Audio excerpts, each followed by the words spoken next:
vaqti bilan pasayar va o'simlik hamda hayvonot dunyosini yangi sharoitlarga moslashishga majbur qilardi.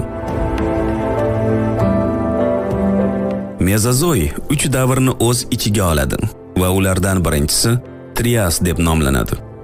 U taxminan 252 million yil oldin boshlangan va 51 million yil davom etgan.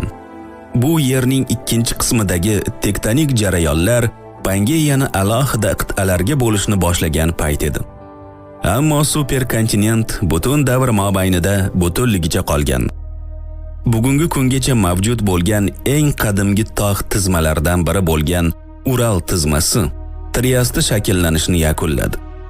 O'sha paytlarda tog'lar yam-yashil va nisbatan baland bo'lgan. Bu davrning iqlimi nisbatan quruq va issiq edi. Shuning uchun o'sha paytda cho'llar ko'p bo'lgan va ichki suv havzalari maydoni qisqargan.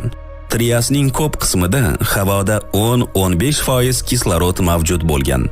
Keyin taxminan 215 million yil oldin uning darajasi keskin oshib 19% ga yetgan. Ushbu hodisaning sabablari aniqlanmagan, ammo bu dengiz yoki quruqlik o'simliklari ayrim navlarining evolyutsiyasi va tarqalishi bilan bog'liq bo'lishi mumkin deb